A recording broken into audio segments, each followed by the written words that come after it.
खड्गे च सुरेन्द्रे च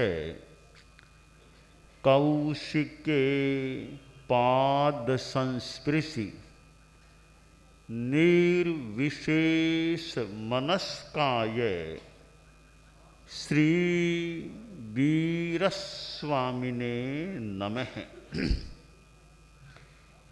आरहत वाङ्मय में कहा गया है,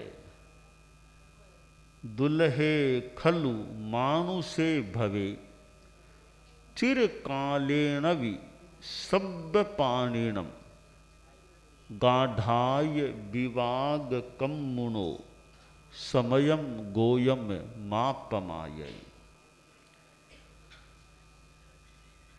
84 लाख जीव योनियां बताई गई हैं। उनमें यह मनुष्य जन्म दुर्लभ होता है और लंबे काल तक भी प्राणी को कई बार मनुष्य जन्म नहीं मिलता। कर्मों का अपना विपाक होता है, गाढ़ विपाक। उस कारण से मनुष्य जन्म की प्राप्ति मुश्किल हो जाती है। इसलिए गौतम के नाम संदेश दिया गया कि गौतम समय मात्र भी प्रमाद मत करो, यानी जागरूक रहो, ऐसा हम समझें। तो यह मानव जीवन जिसे दुर्लभ कहा गया है, हमें तो आज प्राप्त है और प्राणियों के लिए दुर्लभ होगा। आज की घड़ी में, वर्तमान में हमें तो यह प्राप्त है। तो दुर्लभ चीज उपलब्ध हो जाए, फिर उसका उपयुक्त उपयोग करना चाहिए। मानव जीवन को आदमी पाप, भोग, विलास, व्यसन इनमें भी बिता सकता है और मानव जीवन में धर्म की साधना आराधना भी कर सकता है। जो आदमी धर्म को छोड़कर पाप के रास्ते को स्वीकार कर लेता है, वह कैसा आदमी है? जैसे एक आदमी के घर में कल्प वृक्ष था। कल्प वृक्ष कितना महत्वपूर्ण है। तो उसके दिमाग में क्या आया? कल्प वृक्ष को तो उखाड़ फेंकता है और उस जगह धतूरे का पौधा लगाने का प्रयास करता है।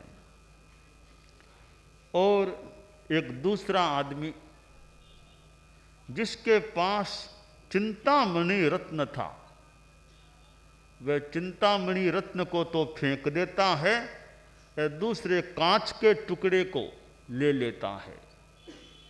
एक तीसरा आदमी जिसके पास श्रेष्ठ हाथी था, बहुत महत्वपूर्ण हाथी गजराज, वह उस हाथी को तो बेच देता है और जो पैसा आया उससे या उस पैसे के कुछ अंश से गधा खरीदने का प्रयास करता है। तो ये लोग जैसे नासमझ कहे जा सकते हैं, इसी प्रकार जो भोगों की चेतना वाले होते हैं और धर्म को छोड़ देते हैं, भोग चेतना वाले भोगों की ओर आगे बढ़ते हैं, वे आदमी भी इसी कोटि में नासमझ माने जा सकते हैं। तो कोई, हालांकि सारे मनुष्य कोई बहुत बड़े त्यागी बन जाएं, संत बन जाएं, यह तो कठिन है, परंतु जीवन में कम से कम मानवता से नीचे आदमी न जाए, इंसानियत से नीचे न जाए, गृहस्थ भी रहे तो कम से कम कदाचार, भ्रष्टाचार इन सब से बचे, एक अच्छा जीवन नैतिकता, अहिंसा, संयम का जीने का प्रयास करे, तो भी इस मानव जीवन की कुछ गरिमा बनी रह सकती है। आज हम बगड़ी आए हैं और ये मारवाड़ के क्षेत्र और मारवाड़ में विशेषतया बगड़ी, कंटालिया और सिरियारी, ये तीन क्षेत्र हमारे परम वंदनीय, परम श्रद्धेय और जैन श्वेतांबर तेरा पंथ हमारे धर्म संघ के प्रथम आचार्य, मानो कि जनक, तेरा पंथ के जनक श्रीमद भिक्षु स्वामी से जुड़े हुए हैं। कंटालिया उनकी जन्म भूमि के रूप में प्रतिष्ठित है और सिरियारी तो उनकी साधना भूमि, अनशन भूमि, महाप्रयाण भूमि के रूप में प्रतिष्ठित, तो बगड़ी उनकी अभिनिष्क्रमण भूमि है। एक त्याग की चेतना की मानव भूमि है। आचार्य भिक्षु जब गृहस्थावस्था में थे और उन्होंने गृह त्याग किया था, वह स्थल जो ये बड़ला या वृक्ष का स्थल जहाँ मैं जाकर आया था, पिरामिड वहाँ बनाया गया है और पिरामिड तो अब बना है, वो तो अपने आप में महत्वपूर्ण स्थान, ऐतिहासिक स्थान हो गया, जहाँ आचार्य भिक्षु ने मानो गृहस्थ जीवन से अभिनिष्क्रमण किया था और एक त्याग का पथ स्वीकार किया था। तो बगड़ी नगर, यह बगड़ी क्षेत्र आचार्य भिक्षु के दो अभिनिष्क्रमणों से जुड़ा हुआ है।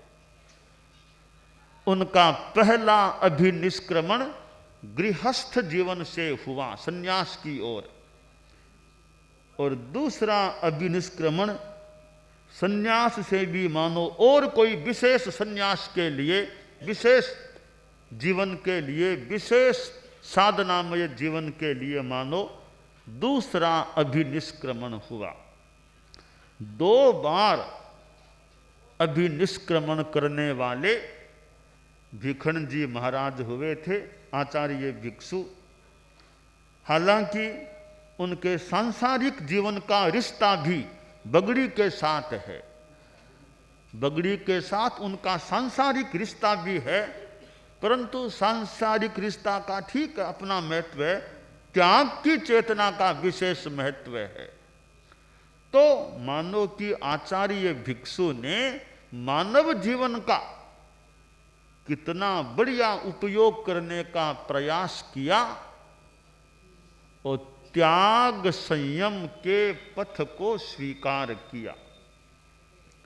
मैं बगड़ी पिछली बार भी आया था, सन 2012 में आया था, तब उनका अभिनिष्क्रमण का दिन था, रामनवमी वाला, उस दिन का कार्यक्रम भी यहाँ हुआ था। तो वो मूल दिन था, उस दिन भी मुझे यहाँ बगड़ी में ही रहने का मौका मिला था और इस बार मिक्सर महीने में आना हो गया है।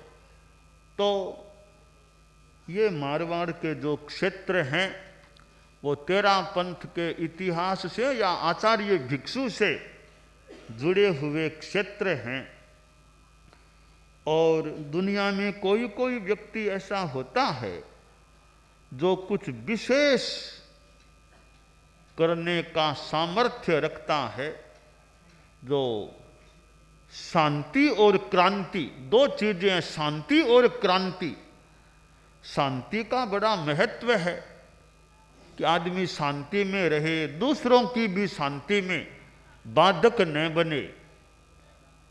तो शांति का बहुत महत्व है और शांति के साथ ये क्रांति भी हो जाए।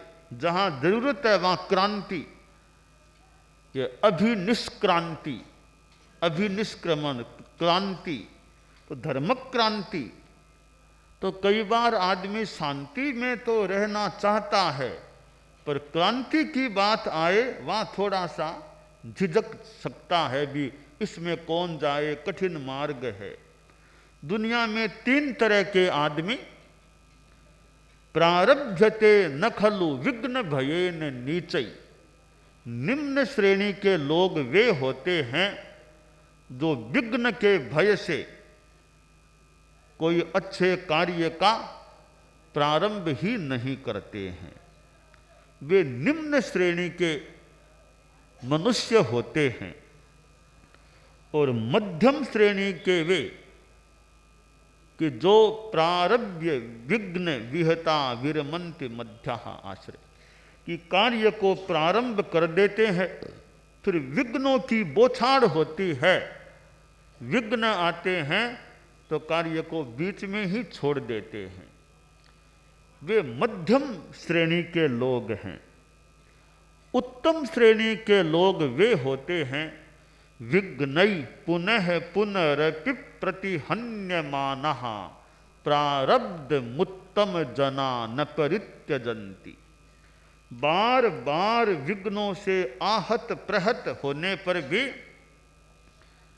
वे अपने शुरू किए हुए या स्वीकार किए हुए मार्ग को नहीं छोड़ते, कठिनाइयों को झेलने का प्रयास करते हैं और आगे बढ़ने का प्रयास करते हैं।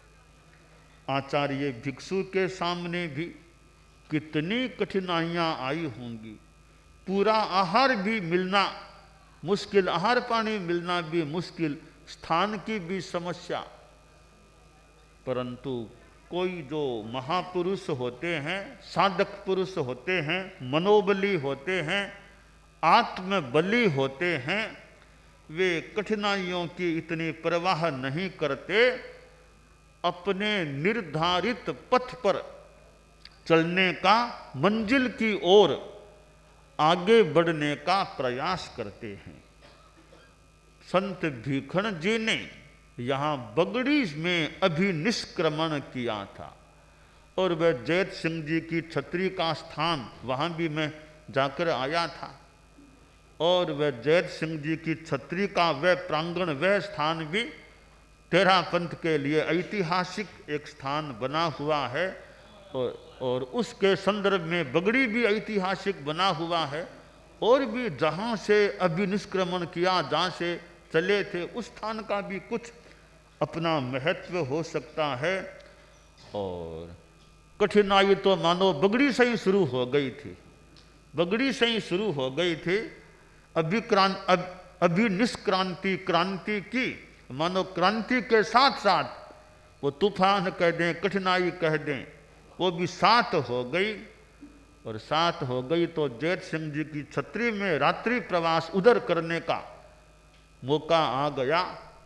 तो महापुरुष जो होते हैं वे कठिनाइयों से झटपट डरते नहीं, वे अपना रास्ता खोजने का या रास्ता बनाने का या चलने का प्रयास करते हैं। तो ये पावन पथ जो भगवान का पावन पथ है, उस पर जो चले और कठिनाई को भी झेल करके चले और संकल्प हो, उसका बहुत महत्व होता है। परम पूज्य गुरुदेव तुलसी का वो गीत कितना महत्वपूर्ण है।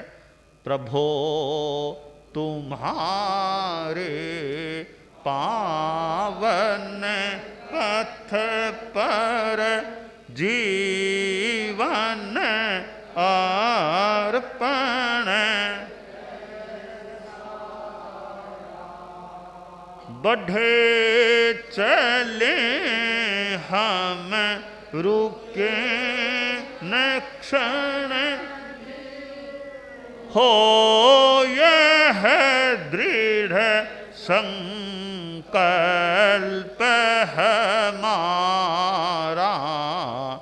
प्रभो तुम्हारे पावन पथ पर जीवन अर्पण।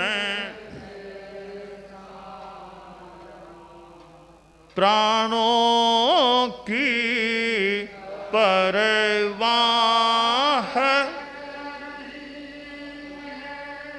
प्राण को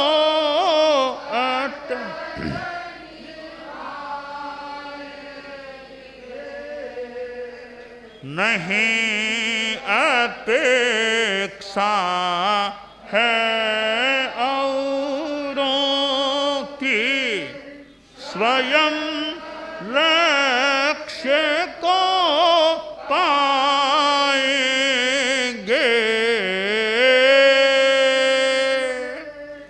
एक तुम्हारे ही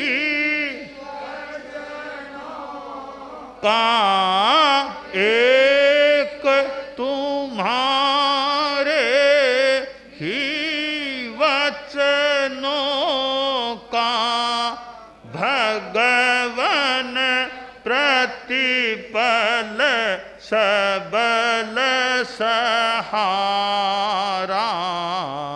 प्रभो तुम्हारे पावन पथ पर जीवन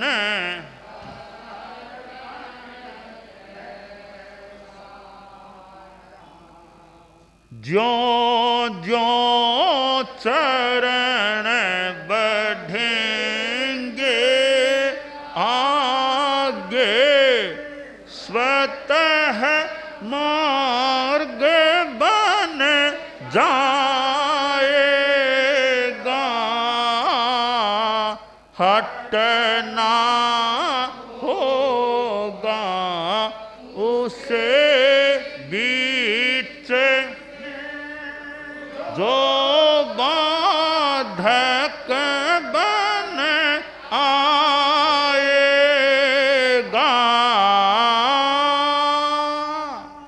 रुक न सकेगी, मुड़ न सकेगी, रुक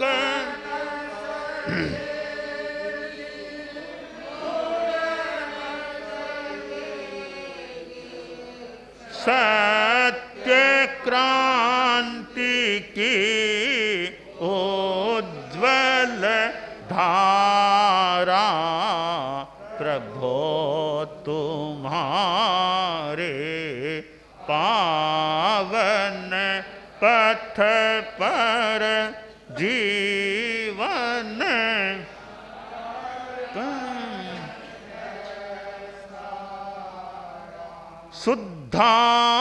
शुद्धाचार विचार भित्ति पर हम अभिनव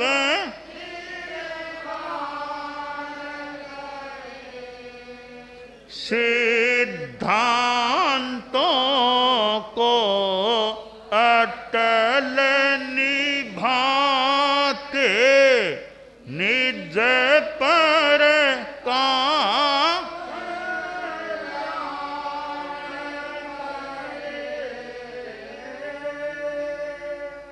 इसी भावना से भिक्षु का, इसी भावना से तुलसी चमका भाग्य सितारा। प्रभो तुम्हारे पावन पथ पर जीवन अर्पण। बढ़े चले हम रुके न हो यह दृढ़ संकल्प हमारा, प्रभो तुम्हारे पावन पथ पर। तो यह आचार्य भिक्षु की अभिनिष्क्रमण भूमि बगड़ी नगर, यहाँ हम आए हैं। हमारे भीतर भी वो त्याग की चेतना, कठिनाइयों को झेलने के मनोबल की चेतना पुष्ट रहे, यह कामना है।